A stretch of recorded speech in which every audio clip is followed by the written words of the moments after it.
Atracția este cel mai important aspect al unei nave, dar ce declanșează această atracție, mai exact, ingredientele solubile, ingrediente despre care o să vorbim în seara asta.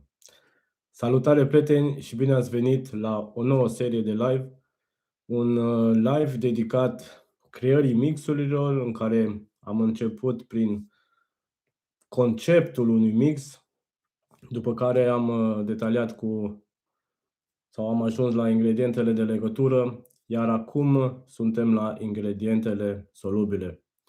Vă salut și vă mulțumesc pentru prezență. Uite, suntem chiar de la început într-un număr destul de mare.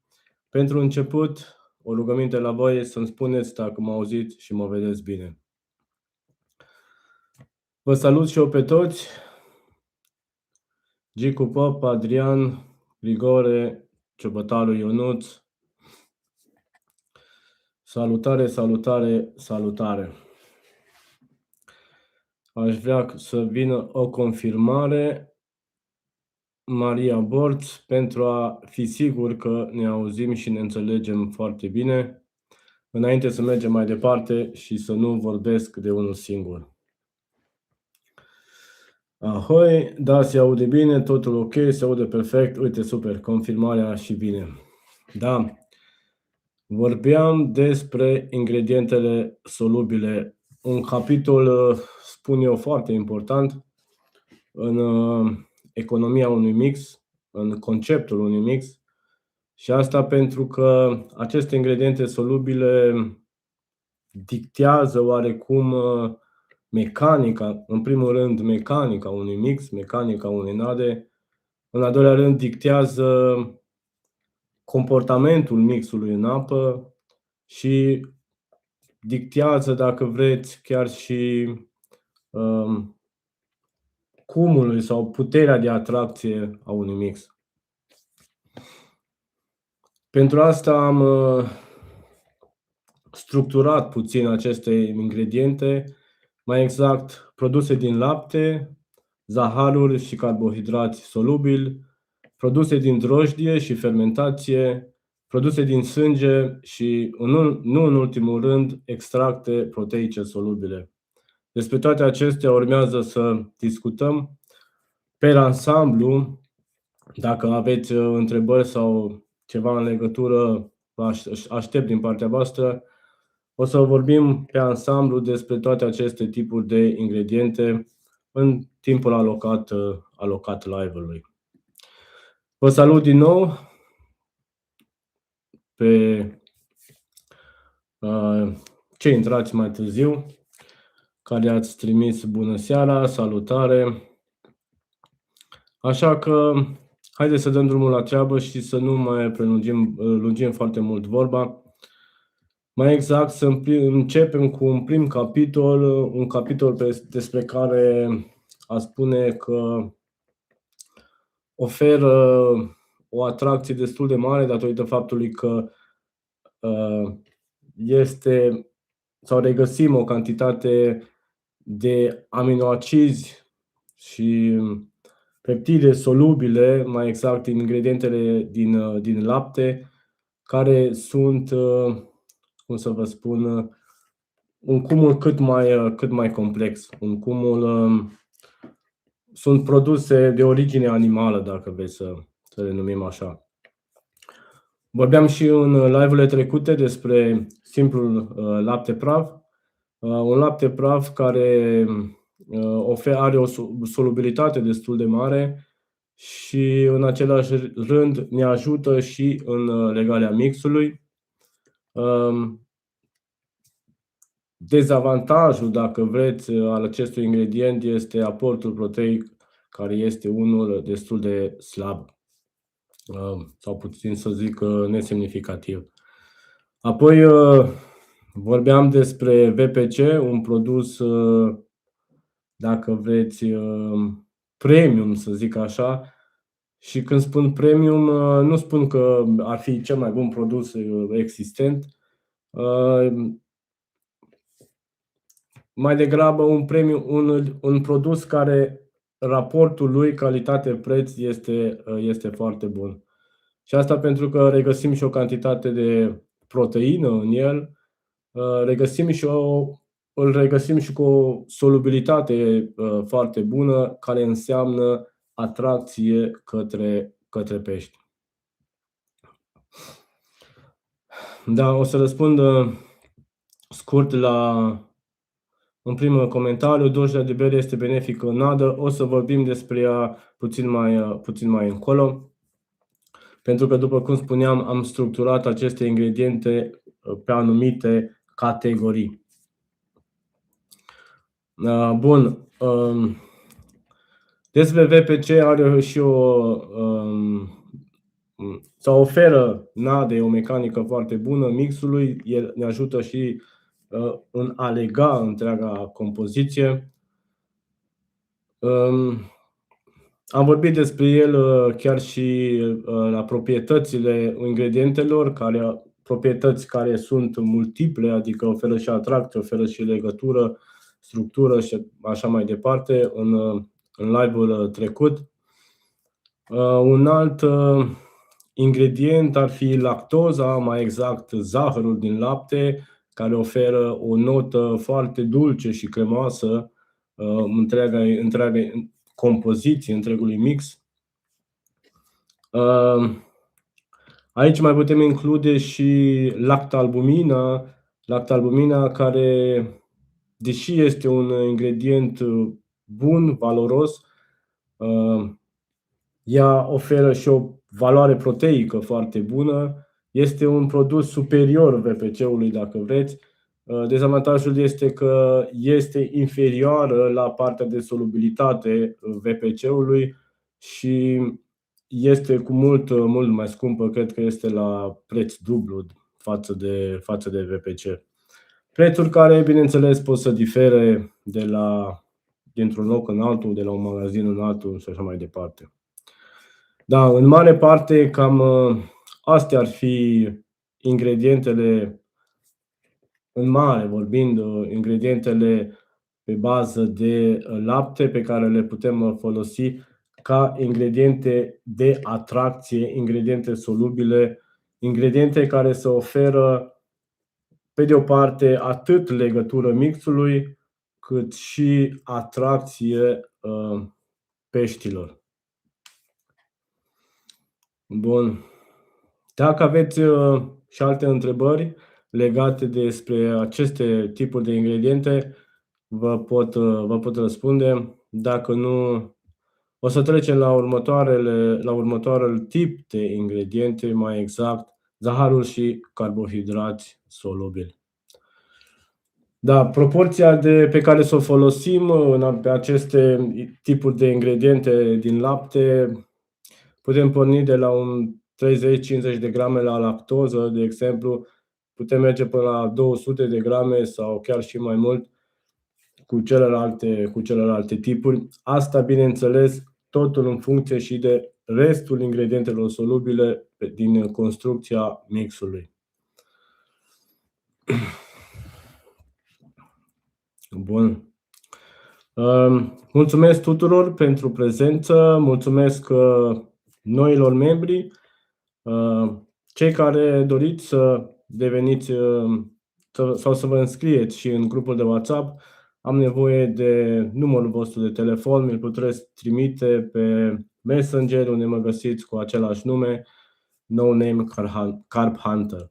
Dacă sunteți și alți doritori să deveniți membri ai canalului, să susțineți acest canal, găsiți în descrierea fiecărui videoclip câte un link, iar acolo găsiți un plan sau mai multe tipuri de abonamente și practic alegeți abonamentul pe care îl doriți. Fiecare cu beneficiile lui. Bun. Spuneam chiar în primul live despre, cum să zic, categoria sau tipul de mix pe care noi dorim să-l construim. Aceste ingrediente sau ingrediente solubile le putem doza într-o cantitate mai mică sau mai mare. De exemplu, într-un mix sau de atracție, într-un mix bazat pe partide scurte, cu aceste ingrediente ne putem duce până undeva în 250%, dacă nu vreți să întâmpinăm mici probleme la rulaj, în cazul boilersurilor, sau chiar și 30% dacă vreți. Acolo deja la 30% putem avea mici probleme de rulaj, dar totul se poate rezolva, lăsând coca mai mult să se odihnească și așa mai departe. E bine, dacă le folosim mult prea mult sau dozăm mult mai mult aceste ingrediente, mixul sau întreaga compoziție, coca o să fie una foarte, foarte lipicioasă.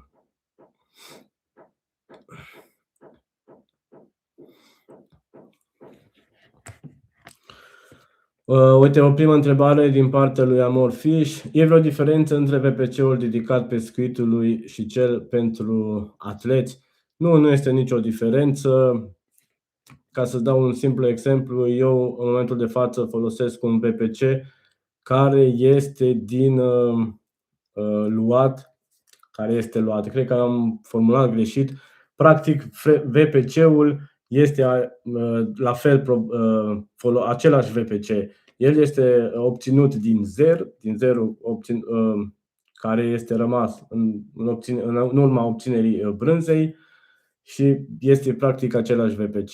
Eu ce folosesc scrie că este din Lebensmittel, adică din mâncarea de zi cu zi dedicată mâncării. Deci este același tip de VPC. Diferența, dacă pot să spun, este că VPC-ul, sau de cele mai multe ori acest VPC pentru atleți, are diferite sau vine cu diferite forme de arome, vanilie, ciocolată, banane, nu știu, așa mai departe. În mixul nostru, cel mai bun VPC, bineînțeles, mai ales dacă folosim sau vrem să construim un fish meal, un boiler sau un mix bazat pe făină de pește, este să folosim un VPC natural, fără aromă.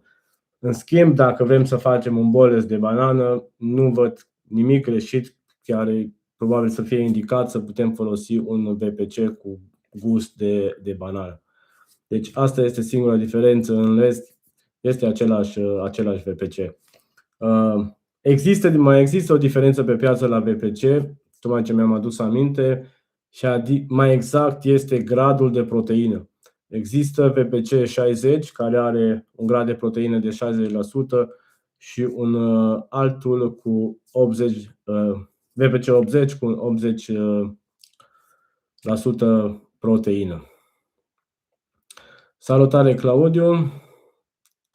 La boilersul solubil se poate folosi miere de albine ca să înlocuim glucoza. Sigur că da, se poate folosi fără nicio problemă. Și mierea de albine este practic același sortiment, am putea să o spunem, sau are același rol precum glucoza într-un boiler. Diferența este că mierea zese la un preț mult mai mare.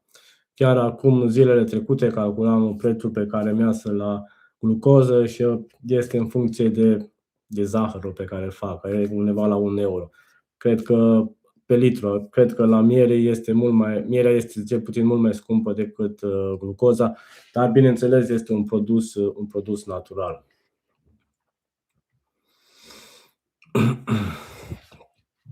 Da. Izolat proteic, VPC izolat este o formă mult mai solubilă a VPC-ului. Oarecum este cam aceeași poveste, doar că țin să cred că are o solubilitate mult mai mare, dar cred că și prețul este unul mult mai, mult mai piperat, mult mai mare. Bun. Haideți să trecem mai departe. Și mai exact să vorbim puțin despre carbohidrați și zaharuri solubile.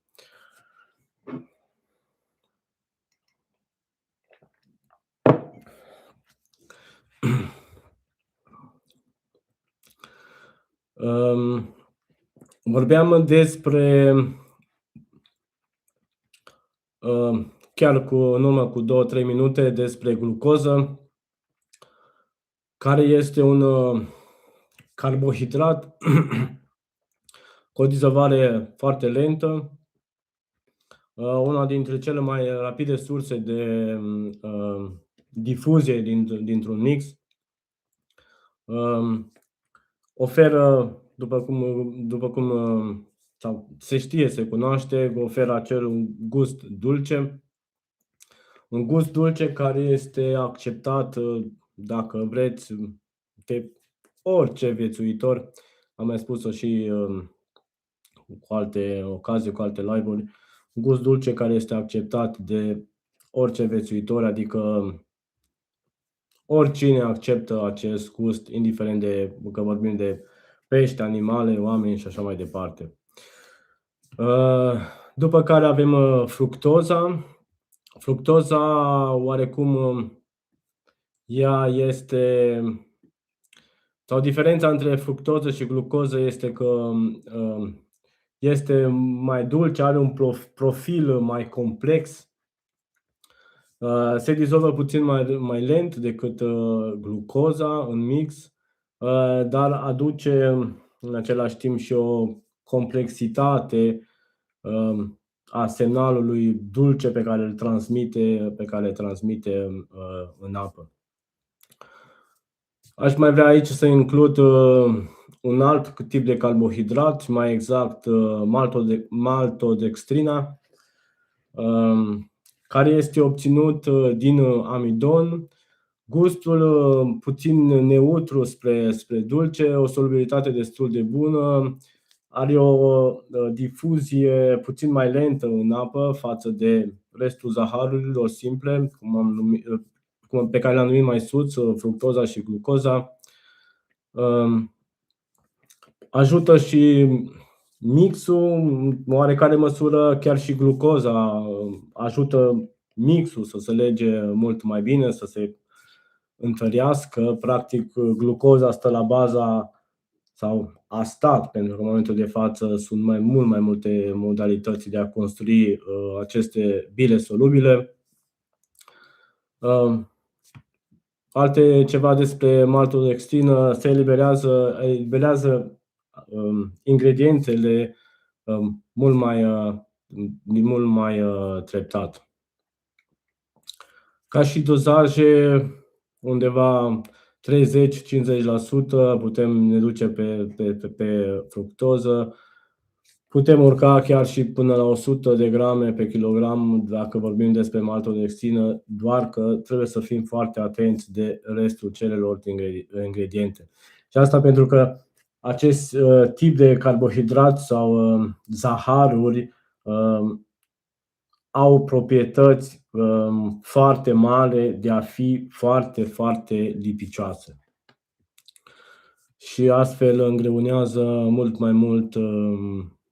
mai mult boilerul să rulăm sau nada să se desfacă de pe monitor.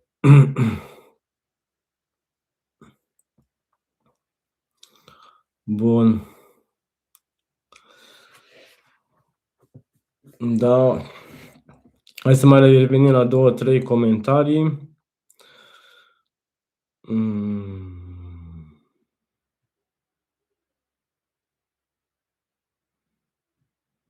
Da. O întrebare, da, destul de bună. Ești de acord cu monoglutamatul de sodiu în mix? Da, o să vorbim și despre asta puțin mai încolo.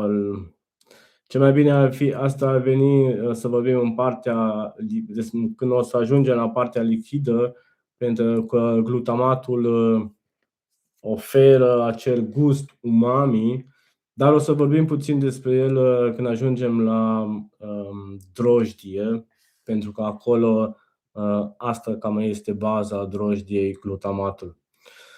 În loc de melasă lichidă se poate folosi și melasă sub formă de zahăr, acel zahăr negru pe care scrie că este de fapt melasă, în soluțiile hidrolizate pe care le-ați prezentat pe canalul dumneavoastră. Da, în loc de melasă se poate folosi. Melasa poți să ți-o faci și tu acasă, nu este identică ca și melasa pe care o cumperi din sfeclă sau trestie de zahăr. Mai exact, modul cum îți prepari glucoza acasă din zahăr, ei bine, din zahăr brun, practic, poți să obții un fel de melasă. Nu are chiar aceleași proprietăți, dar este un înlocuitor perfect, aș putea să spun. Bun, despre caseinat de sodiu ne poți zice ceva? O să vorbim despre caseinat pentru că caseinatul este o proteină foarte bună din lapte. O să vorbim în următorul live despre când ajungem la ingredientele proteice care dau valoare mixului. Amidonul de cartof se poate folosi în bilă caliant? Sigur că da, am vorbit în live-ul trecut despre ingredientele de legătură, chiar și despre amidon.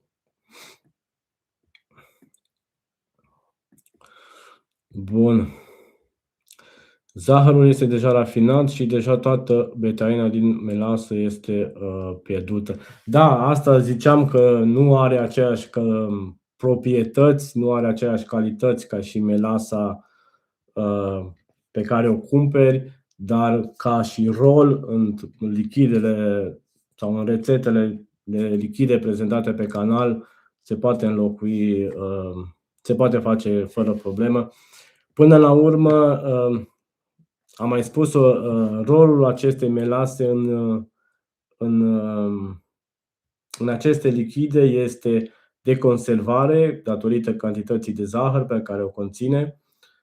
Apoi are încă un rol de a hrăni aceste microorganisme, care astfel ele se dezvoltă, se înmulțesc și creează această fermentație puternică, fermentație prin care se emană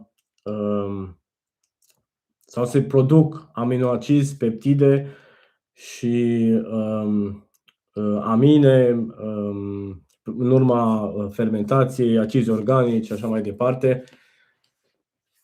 Dar dacă vorbim despre aspect, clar melasa obținută din sfeclă este cea mai bună, naturală, pentru că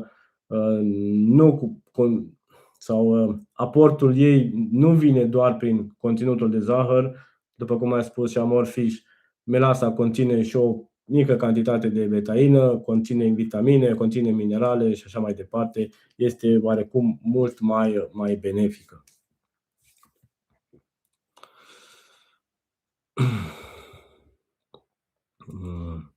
Rufu vrea o părere legată de o rețetă de bole, unde ți-o pot trimite să discutăm. Poți să-mi scrii, mă găsești pe Facebook, Messenger, scrie-mi acolo și putem să discutăm. Fără nicio problemă.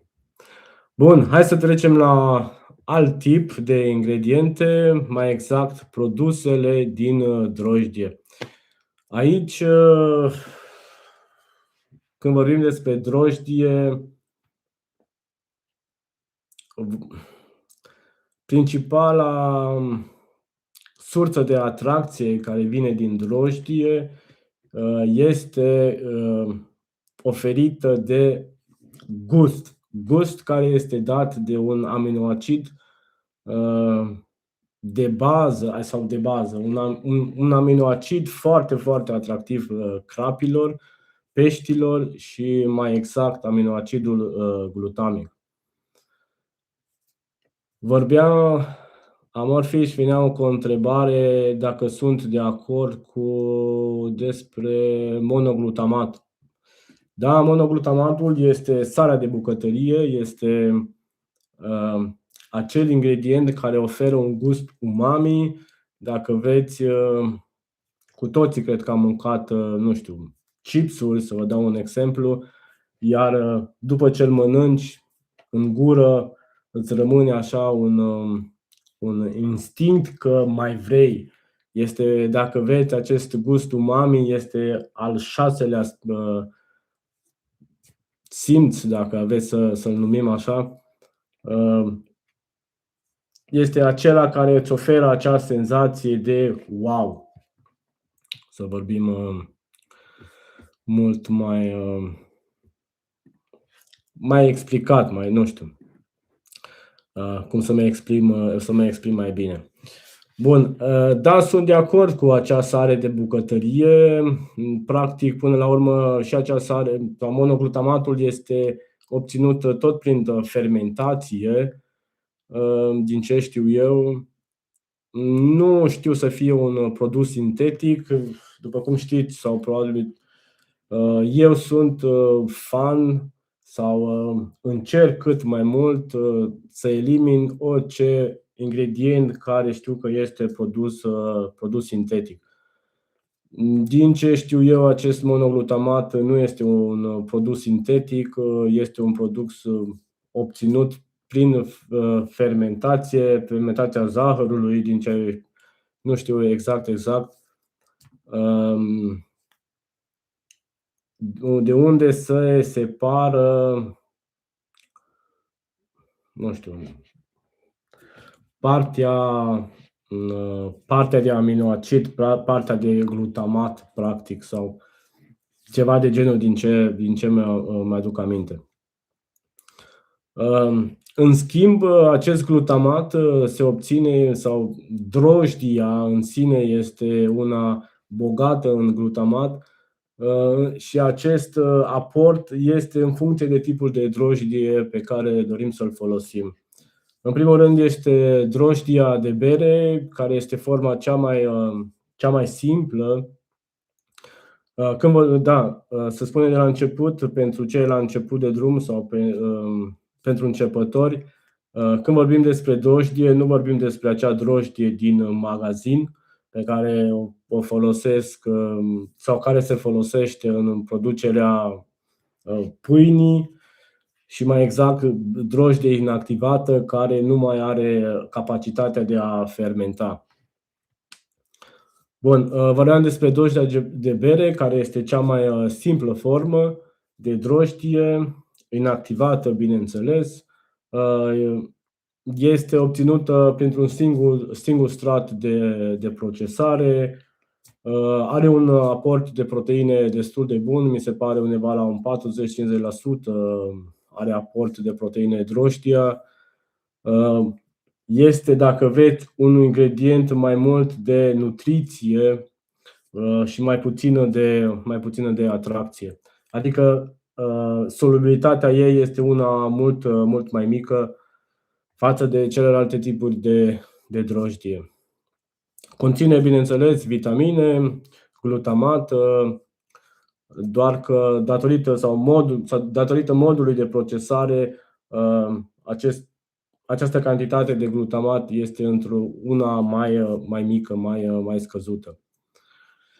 Apoi avem un alt tip de drojdie, probabil cei mai mulți dintre voi ați auzit de Nutricel, Brocacel. Este o drojdie obținută din, stai să nu mă încurc pentru că denumirea este una destul de vastă, Saccharomyces cerevisiae sau ceva de genul îi spune. Procesul este ceva mai avansat, practic se obține prin 2 stagii de fermentație și este uscată prin pulverizare sau spray drink. Acest tip de drojdie, sau în acest tip de drojdie regăsim o cantitate mai mare de glutamat, din ce știu eu, undeva la un 50-60% la 100 de grame de proteină. Deci cantitatea este una destul de bună, generoasă. Sincer, am și gustat această drojdie și îți oferă acel gust umami destul de intens. Are și o solubilitate destul de bună, undeva la un 80%, dacă bine mi-aduc aminte. Cu alte cuvinte, acest tip de drojdie îți oferă atât atracție cât și nutriție, pentru că și aici regăsim o cantitate destul de bună de proteină. După care mergem la al treilea tip de drojdie, mai exact extractul de drojdie, care este obținut prin autoliză, autoliza mai exact este o hidroliză proprie a unui ingredient, dacă vreți să spunem.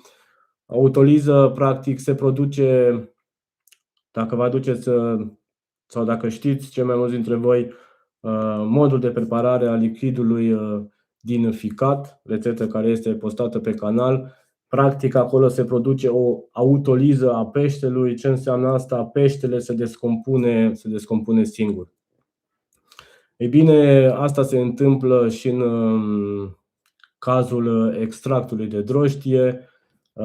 Celulele de drojdie se descompun singure prin autoliză.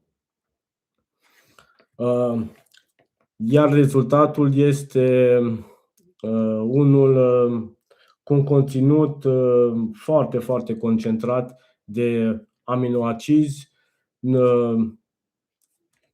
nucleotide și glutamat, bineînțeles.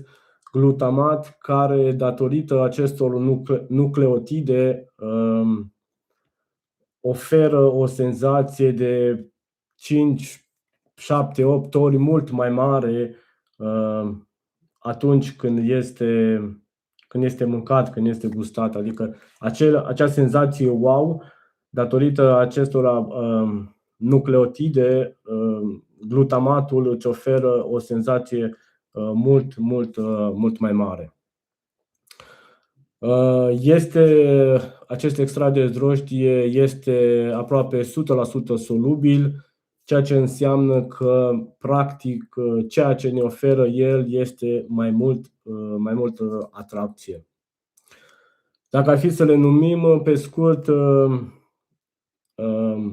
drojdia inactivă îți oferă mai mult nutriție decât atracție, brocacelul și nutriție și atracție, iar extractul de drojdie îți oferă cea mai multă atracție. Dozaje, dacă vorbim despre extract, 30%, 25%, și de la 25% deja se simte o îmbunătățire a gustului în mix. Putem să mergem până la 50% pentru un gust mult mai intens, și aici mă refer la momel de cârlig. Iar despre celelalte 30, 50, 70% este o opțiune bună, după cum vorbeam și la celelalte tipuri de ingrediente, în funcție de cantitatea totală de ingrediente solubile și de gradul lor de solubilitate, bineînțeles, pe care le folosim într-un mix. Înainte să terminăm cu aceste extracte, cu aceste tipuri de drojdie, ce mai vreau să menționez aici, pentru că și prin acest mijloc se produce și glutamat. Glutamat, atractant foarte bun, nu neapărat pentru crab, pentru orice tip de pește. Mai exact, pudrele fermentate, iar aici probabil cei mai mulți știți despre pudră de CSL, despre lichidul de CSL, probabil s-au auzit toată lumea, care practic este obținut din porumb. Pudra de CSL, nu vorbim despre făina de porumb, nici de cum. Mai exact, se produce prin fermentație, o fermentație care, bineînțeles, produce acizi organici, compuși volatili,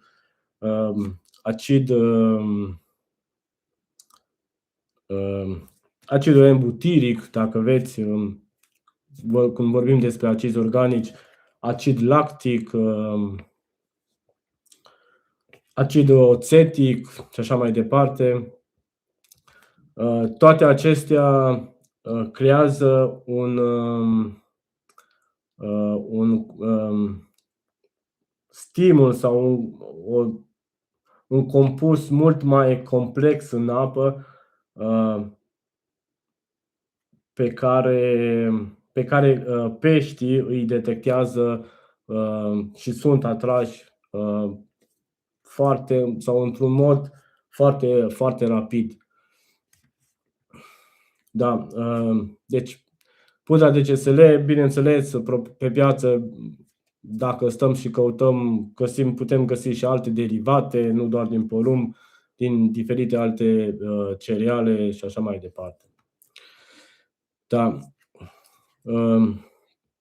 Cam astea ar fi în mare despre acest tip de ingrediente. Dacă aveți voi acum și alte întrebări referitoare la tot ceea ce am enumerat până acum, vă stau la dispoziție. Până atunci, o apreciere a live-ului din partea voastră mi-ar fi de mare ajutor și, bineînțeles, o distribuire a lui pentru a ne aduna într-un număr cât mai mare.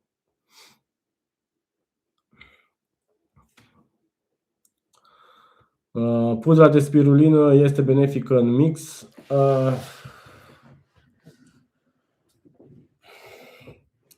Ce să spun despre spirulină? Aduce un aport de vitamine, minerale, însă părerea mea că, cum să vă zic, această spirulină este mai mult o atracție pentru pescari, datorită acelei culori verzi pe care o dă. Nu cred că oferă o atracție foarte, foarte mare. Nu sunt fan spirulină, vă spun sincer, nu prea îmi place să o folosesc. Prefer în locul spirulinei să folosesc făina de varec, care cred eu că este mult mai bună. Bun.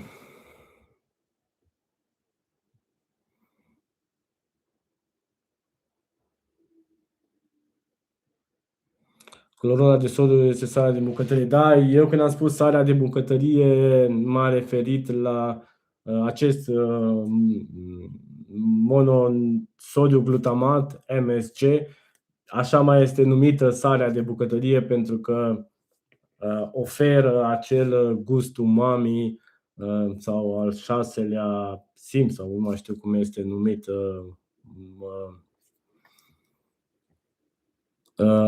acest glutamat. Pentru că acest glutamat se folosește, bineînțeles, în bucătărie pentru a oferi acest gust wow, de care mai vorbeam. Mai repede GLM. Da, ajungem și la GLM imediat. Bun, dacă nu mai aveți alte întrebări, atunci trecem mai departe. Mai exact, ajungem la produsele din sânge.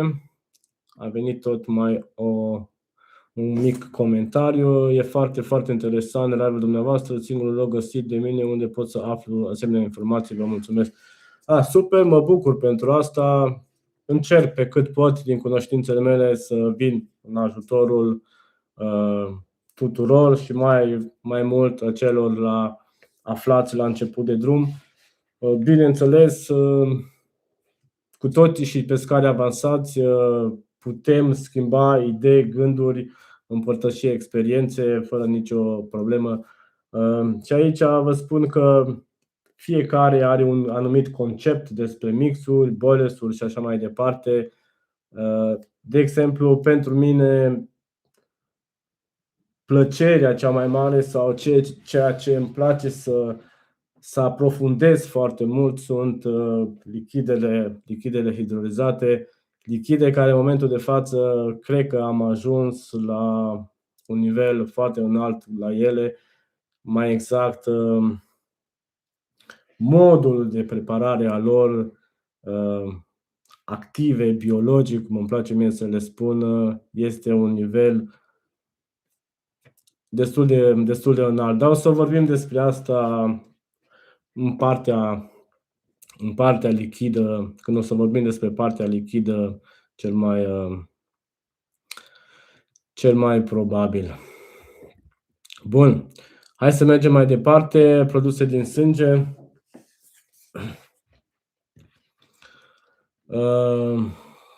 Aici la produse din sânge mai vorbeam și în live-ul trecut. Ce aș menționa cel mai mult este plasma de sânge.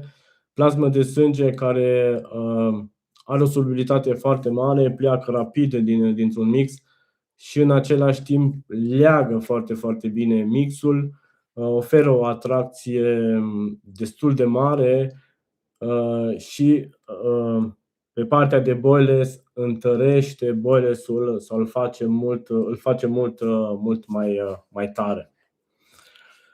Bun, și acum ajungem la partea cea mai interesantă, dacă vreți, cel mai mult de discutat și mai exact, predigerate, hidrolizat, extract.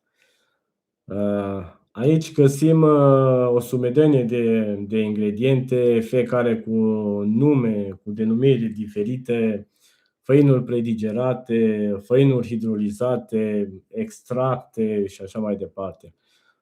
Ce aș vrea chiar pentru început să detaliem puțin ar fi, sau să explicăm puțin, ar fi ce se înțelege prin predigerat, ce se înțelege prin hidrolizat și ceea ce se înțelege prin extract. Cred că vorbeam și în primul live, dacă bine mă aduc aminte, o făină de pește sau un ingredient predigerat sau o făină de pește predigerată, dacă vreți să o numim așa, este ce se întâmplă mai exact. Proteina este descompusă într-o formă mai redusă, mai restrânsă, dacă putem să spunem așa. Este parțial descompusă enzimatic, ruptă enzimatic în aminoacizi, peptide de cele mai multe ori.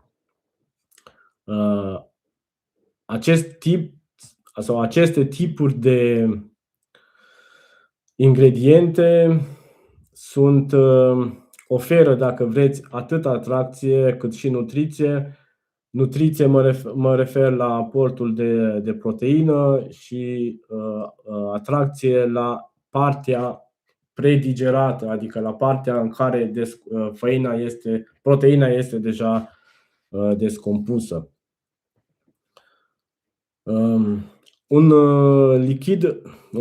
Un ingredient hidrolizat, acolo regăsim deja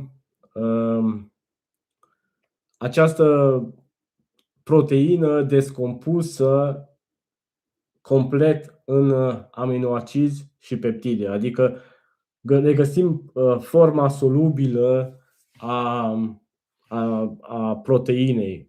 Proteina nu se mai află, sau molecula de proteină nu se mai află în forma ei mare, intactă. Ea este descompusă în peptide cu diferite ramuri și aminoacizi. Iar dacă ajungem la extract, ce se înțelege prin extract, și mie mi-a fost destul de mult timp confuz asta.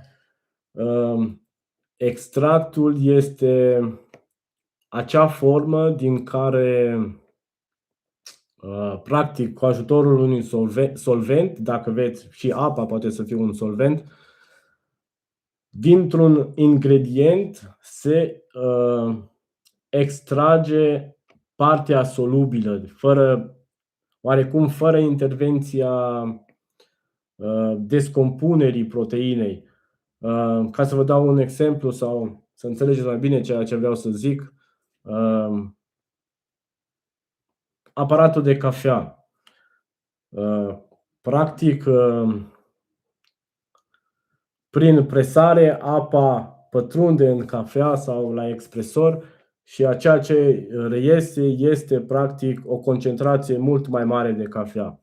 Doar că sub formă de praf, acel lichid rezultat, practic, apa este evaporată și ceea ce rămâne este exact fracția solubilă a ingredientului, dintr-o concentrație foarte, foarte, foarte mare. De aici vine și costul acestor extracte, unul destul de mare. La fel și dozajul lor nu este unul foarte, foarte ridicat. Acum vorbind, nu știu, sper că m-am făcut înțeles pe partea de extract. Practic, dacă luăm, nu știu, extract, hai să zicem un extract de ficat, putem simplu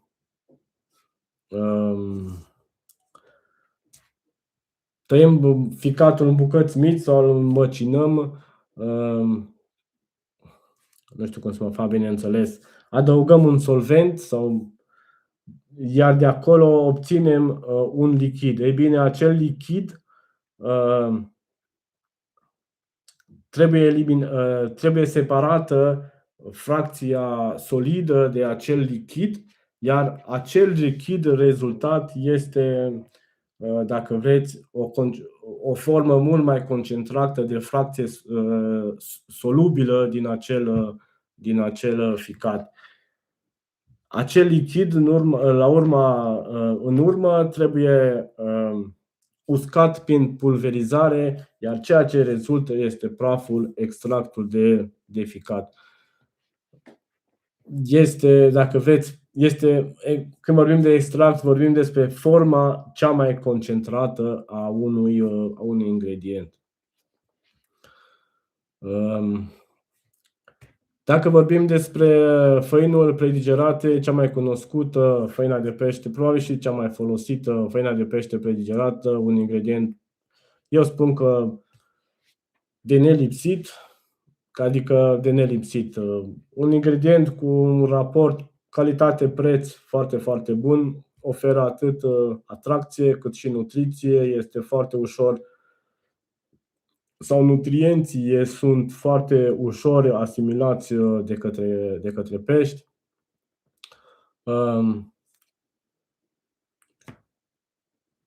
Aici, despre hidrolizate, oferă sau aportul de nutrienți, de proteină este unul nesemnificativ, oferă o mai multă atracție datorită gradului ridicat de solubilitate sau semnal chimic pe care îl transmit aceste hidrolizate în apă. Iar pe când extractele le putem numi, dacă vreți, sau îmi place să le numesc o aromă naturală sau o aromă naturală oferită, pe care o putem oferi mixului în sine. Bun. Acum, mergând mai departe, dacă diferențiem aceste tipuri sau enumerăm aceste tipuri de diferite hidrolizate, extracte și așa mai departe, putem observa sau observăm că în funcție și de tipul lor, unele sau și de unele cumperi, au prețurile de obicei foarte, foarte ridicate. Sincer să vă spun, sunt foarte bune de folosit în mixuri sau cel puțin asta este părerea mea. Oferă o valoare foarte mare mixului, însă datorită faptului că prețul este unul foarte mare, oarecum multe dintre ele ajung să nu mai justifice valoarea pe care o au datorită prețului. Și cum vorbeam mai devreme despre GLM, un caz exact care este la un preț exagerat de mare, mi se pare că 50 de euro pe kilogram, este imens, mult prea mare raportat la valoarea lui, să spun.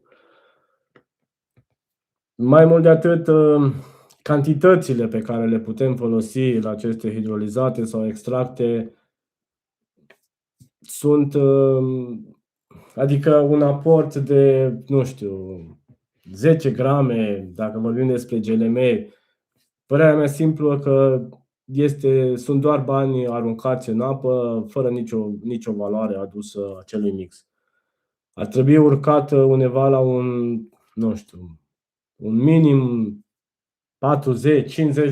40-50% cel puțin, dacă vorbim despre orice tip din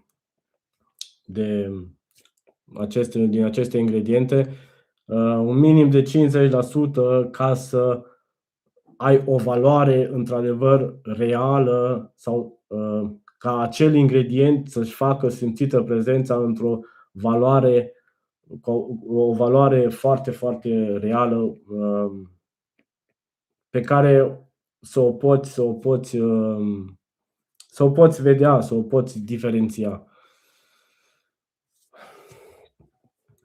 Da.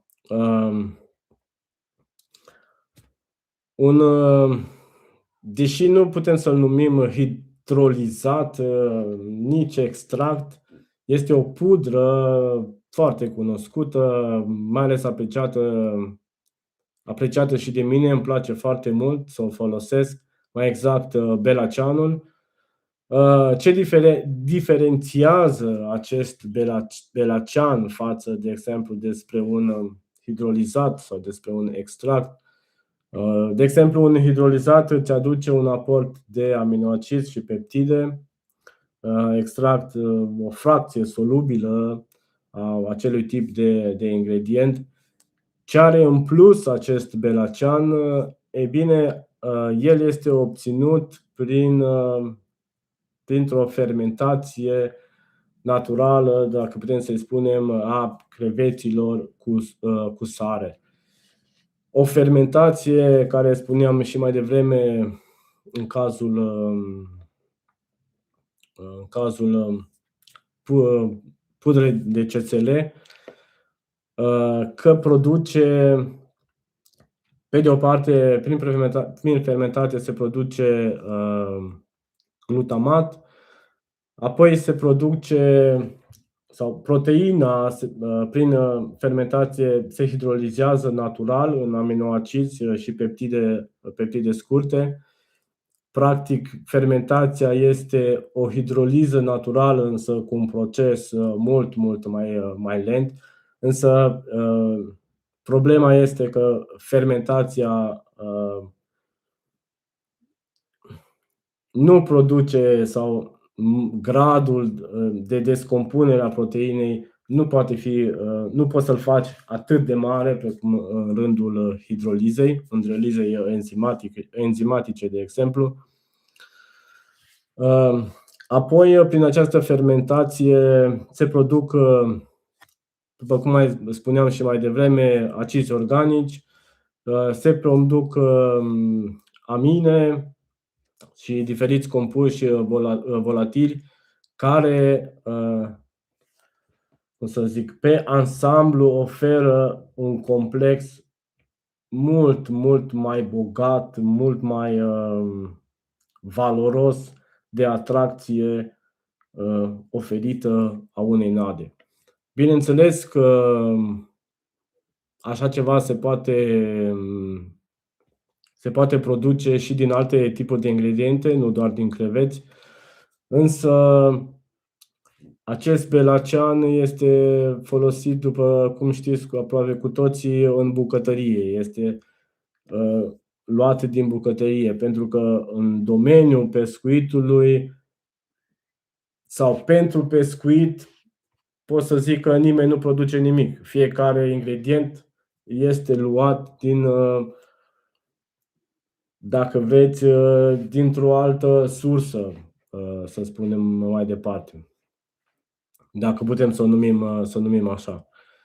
Ei bine, asta spun eu că este un avantaj foarte mare pe care noi, cei pasionați de nade și mămeli, ne putem să facem acasă, adică să ne producem aceste tipuri de ingrediente, atât hidrolizate cât și fermentate. Practic, un hidrolizant îți oferă atracție, cum spuneam, prin aminoacizi, peptide, cu o difuzie foarte, foarte bună în apă, însă unul fermentat îți oferă, pe lângă acești aminoacizi și peptide, îți vine cu acest aport de acizi organici, amine și compuși volatili. Semnalele transmise în apă, dacă vreți, pentru mine sunt oarecum identice, precum materia organică aflată în descompunere pe substrat. Sau, dacă vreți să o numim precum un peștișor mort sau orice altceva, melc, nu știu, aflat intrat în descompunere, o materie organică, care este o sursă foarte rapidă detectată de către pești.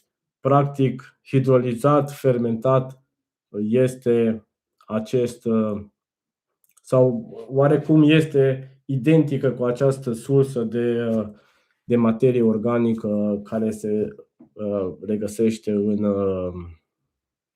în apă.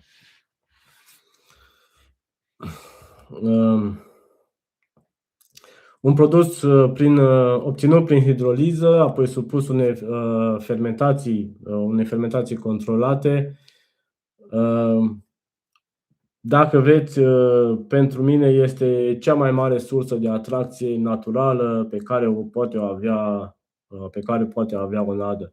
Și când spun controlată, mă refer sau această fermentație, nu poți face orice tip de fermentație. De exemplu, am văzut pe multă lume bere peste porumb, obții o fermentație, bineînțeles, se produce o fermentație, însă o fermentație necontrolată poate degrada aminoacizii, poate produce compuși nedoriți, poate distruge materia primă în loc să o concentreze, să devină mult mai atractivă pentru pești. Această controlare se face printr-o temperatură cât mai precisă, prin tipul de bacteriile sau bacteriile sunt oarecum dirijate pentru a putea avea un ingredient final mult mai concentrat, mult mai activ. Bun. Da, cam asta ar fi în mare ceea ce vreau să spun despre aceste tipuri de ingrediente. Cred că în mare ăsta este plusul pe care eu îl văd și la Belacean. În rest este un ingredient obișnuit. Din păcate, am mai spus-o și în alte live-uri, și prețul acestui ingredient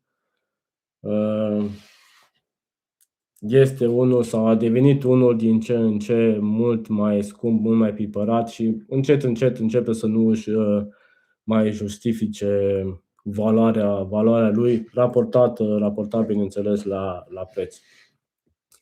Dar nu este o problemă foarte mare, foarte gravă, pentru că acasă, bineînțeles, poți să produci orice.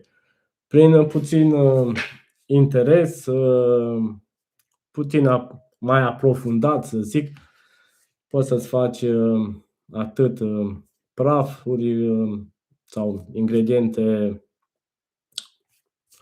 pe bază de făinuri sau lichide și așa mai departe, cu diferite grade de hidroliză sau fermentație, fiecare după interesul lui, după placul lui.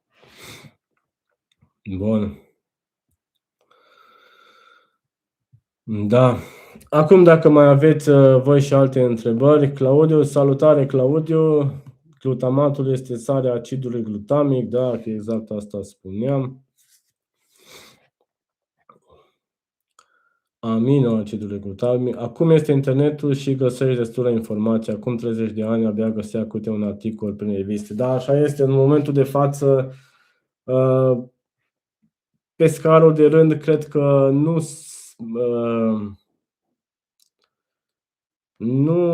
se mai, cum să zic, nu se mai confruntă cu informația, se confruntă în momentul de față cu comoditatea, pentru că pescarul din ziua de astăzi a început să devină mult mai comod.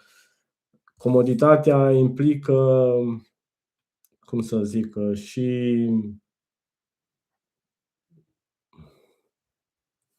lipsuri oarecum al acestui tip de pescar, dacă putem să numim așa.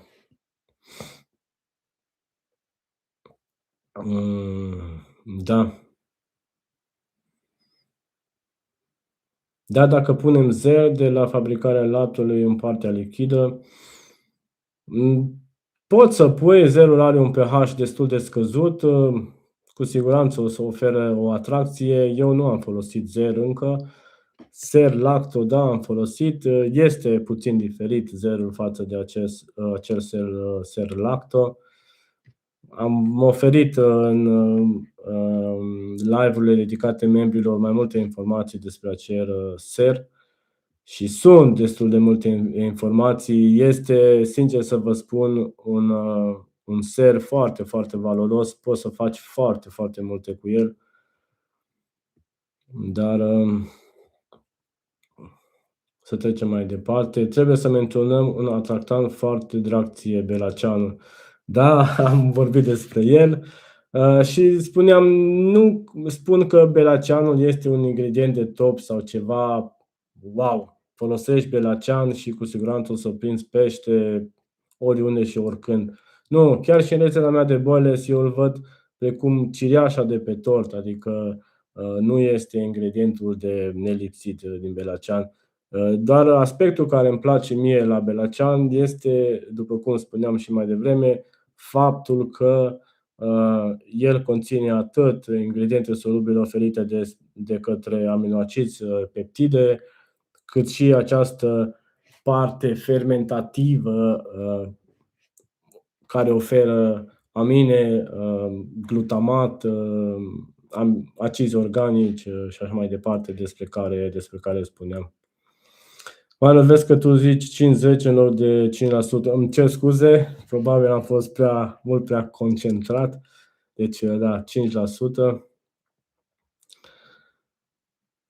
Darius, te salut și poate ne vedem anul acesta la Tonciu sau Brăteni. Pentru anul ăsta am un alt lac în vizor. La Tonciu s-ar putea să fac și acolo o partidă scurtă. Pe Brăteni, sincer, sunt foarte dezamăgit despre acel lac, păcat de el. Azi se merge la pescuit din orice alt motiv, mai puțin pescuit. Da, așa este. Din păcate, pescuitul în ziua de astăzi a devenit un business foarte mare, interes mai mult, mai puțin și tot mai puțin a devenit acea plăcere de a te duce, de a sta pe baltă, de a fi interesat să pescuiești sau cum să faci să păcălești un crab. Pescuitul a devenit o ieșire în natură, nu știu cum să zic, un mic party pentru mulți, nu știu, este ceva diferit.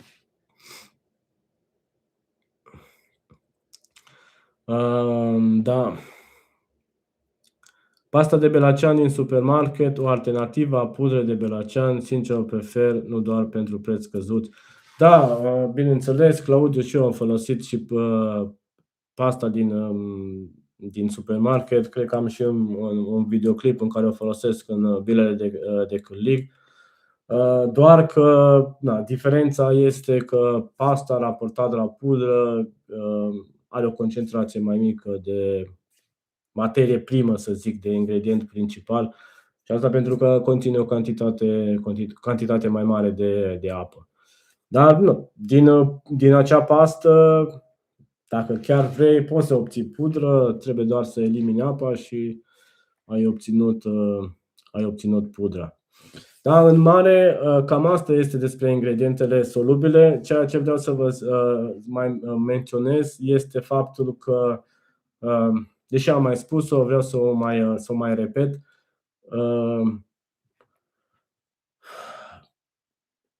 Pentru partide scurte, partide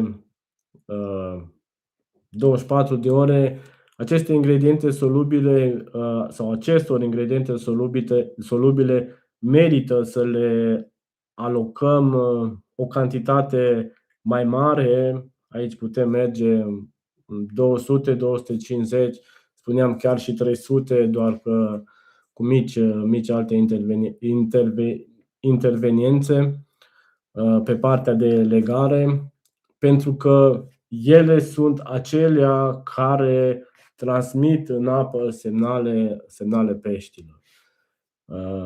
Iar în partidele scurte despre așa ceva avem nevoie, mai exact despre atracție. Avem nevoie ca să ne aducem peștii cât mai repede pe zona noastră de pescuit. Iar dacă vorbim despre partidele mai lungi de pescuit, acolo atracția, bineînțeles, este și ea importantă, însă într-un aport mult mai mic. Și asta pentru că într-o partidă de, 4-5 zile, de exemplu, nu putem să săturăm peștele doar cu atracție, nu putem să-i oferim doar atracție. Acelui pește trebuie să-i oferim și nutriție despre care o să vorbim în live-ul următor, unde o să vorbim despre ingredientele nutritive, ingredientele proteice, care sunt, a spune eu, fundamentale în partidele lungi de pescuit. Da. Dacă mai aveți și alte întrebări la care să vă răspund. Da, dezamăgire mare pe Brăteni, așa este, jumătate din pești sunt la Tonciu. Nu știu unde sunt, unde au plecat, ce s-a întâmplat cu acel lac, păcat de el.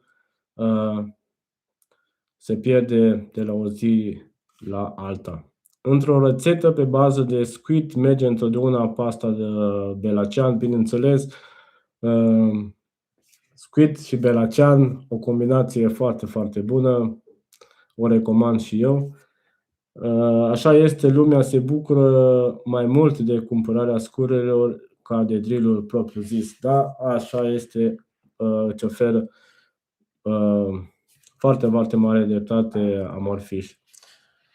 Pentru că văd și eu, sincer să vă spun, eu sunt un pescar căruia nu-i place, sau echipamentul meu, să zic, este unul mediu, nu-l consider un echipament pe care am cheltuit sute de euro sau 1000 de euro și așa mai departe. Este un echipament care îmi permite să mă duc la pescuit, îmi permite să fac un pescuit normal, adică, și mai mult de atât, în ziua de astăzi, nu știu, foarte multă lume, mulți pescari sunt axați pe faptul că înainte și cât ține mulineta, cât poți lansa, pe când peștele se află în mijlocul lacului. Cumpără diferite scule, diferite echipamenturi de care chiar nu ai nevoie și mai degrabă sunt bani pe care firmele îi bagă în buzunar. Da, uite încă o întrebare în seara asta. Introducerea de boia picantă în mix, ai selectat pești mari?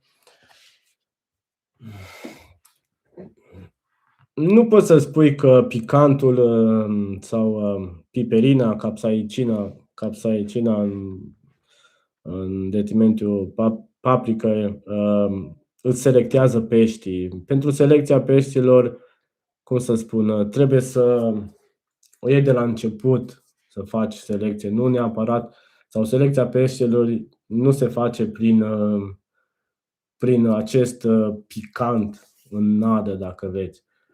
Poți să te duci cu o nadă extrem de picantă și să prinzi doar pești mici. Și aici diferă în funcție și de lac. Dacă, de exemplu, într-un lac predomină crapi de, nu știu, 5 kg, dar mai sunt și crapi săriți de 10-15 kg în baltă, este foarte greu ca tu, doar adăugând picant, să faci o selecție a peștilor, adică să prinzi pești mari.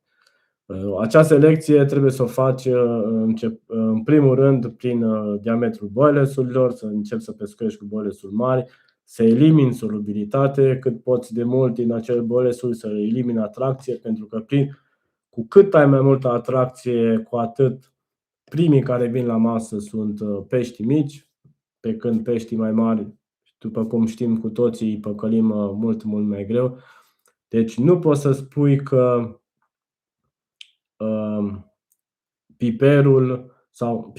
picantul face o selecție a peștilor, sau doar prin picant poți să faci o selecție a peștilor. Da, este drept că picantul nu este foarte mult pe placul peștilor mici, doar asta nu înseamnă că poți să faci o selecție a peștilor sau să prinzi pești mari doar datorită acestui tip de ingredient. Ce cantitate de hidrolizat de pește recomanzi la 1 kg de nadă? Hidrolizat de pește depinde ce tip de hidrolizat. Dacă este unul din magazin, nu mai duce mai mult de 50 de ml. Dacă este cel făcut de pe canal, poți folosi cât vrei, întrucât este unul natural. Cu cât folosești mai mult, cu atât atracția este mai mare. Totuși, un 50-100 de grame eu cred că este suficient, adică el își face simțită prezența cu siguranță în nada pe care o folosești. 100 de ml este suficient pentru 1 kg de mix. O confirmare și din partea lui Ionuț Lupescu. Selecția se face din foarte multe modalități: nadă, localizare, durata partidei, culoare de deplasare, etc. Da, exact. Aici, pe partea cu culoarea, ideea ar fi să eviți culorile mult mai stridente, care tind să atragă acești pești mici. În rest, bineînțeles, după cum ziceam, selecția se face pe multe alte criterii, nu doar cu ajutorul unui ingredient. Bun, în mare parte cam asta vreau să spun despre aceste ingrediente de atracție pe care să le folosim. Suprem culoare traseu, nu m-am referit la culoare. Ok, înseamnă că aici scrie culoare, înseamnă că scrisul a fost diferit. Bun. Spuneam că în mare parte cam asta vreau să spun despre aceste ingrediente de atracție. Dozajul lor în mix este, bineînțeles, important și asta în funcție de mixul pe care vrem să-l spunem, după cum am mai spus în decursul live-ului. Este important să le avem prezente în mix pentru că există multe mixuri care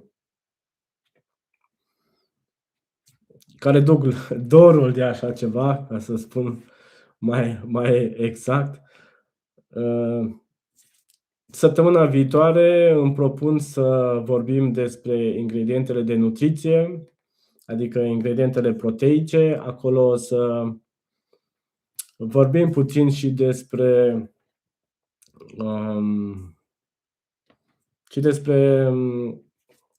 condimente, pentru că deși nu oferă o valoare proteică mare, aceste condimente nu le putem numi, sau rolul lor, datorită mecanicii lor, nu putem să le introducem, după părerea mea, în partea de atracție a mixului, cu ingredientele solubile dintr-un mix, pentru că atunci mecanica ar fi una cu totul și cu totul diferită.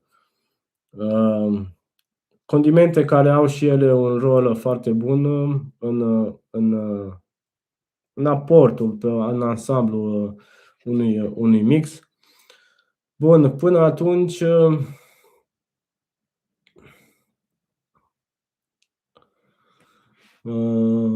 da, uite, un ultim comentariu. Zic că selecția o faci mult mai ușor cu o distanță mult mai mare de la bilă la click. De exemplu, 5 cm pare mult, dar crede-mă că funcționează. E bine, Ovidiu, eu spun că nu funcționează de fiecare dată, chiar și distanță mai mare, boilers-uri 30, 2 boilers-uri de 24 pe imensul lac Lipno din Cehia, dimensiunea peștilor una mică, deci nu funcționează de fiecare dată. Selecția peștilor, poate o să facem un live și despre această selecție, deși am un live dedicat membrilor unde am vorbit despre cum ai putea sau cum poți să-ți creezi. Acolo m-am referit cel mai mult la boilers-ul de selecție sau ceea ce este important să bifezi acolo, să verifici. Și aici mă refer nu la faptul că acele boilers-uri o să-ți prindă doar pești mari, și mai exact la faptul că acele boilers-uri te pot duce la pești mari dintr-un lac. Dar boilers-uri pe care să prinzi doar pești mari, așa ceva, bine, mă refer numai pești mari, cred că este foarte, foarte, foarte greu. Da, condimente, gust, exact, Claudiu. Uite, am aflat și vine cu o confirmare, am avut și 7 cm și am luat de 4 kg. Eu am prins chiar și de 2 kg la 2 de 24, deci cu o lungime mare a firului de păr, deci nu cred că este un mod de a selecta pești. Și asta pe un lac sau pești, nu carpodrom. Lacul Lipno este o acumulare mare de aproape 5.000 de hectare, deci putem să-l numim crab sălbatic sau nu știu cum să zic mai exact. Bun, spuneam că săptămâna viitoare îmi propun să vorbim despre ingredientele proteice. Cineva m-a întrebat despre cazeină, o să vorbim despre cazeină și săptămâna viitoare și să vorbim despre rolul lor, ce beneficiu au sau de ce sunt importante într-un mix și ce ne aduc într-un mix. Sper să și reușesc. Dacă o să intervină ceva în ziua de duminică, cel puțin în duminică de dimineață, o să fac un anunț dacă o să aibă loc live-ul sau nu, dar în principiu asta intenție o am. Vă mulțumesc tuturor pentru prezență și o săptămână frumoasă și să ne vedem cu bine. Pe data viitoare. Vă salut!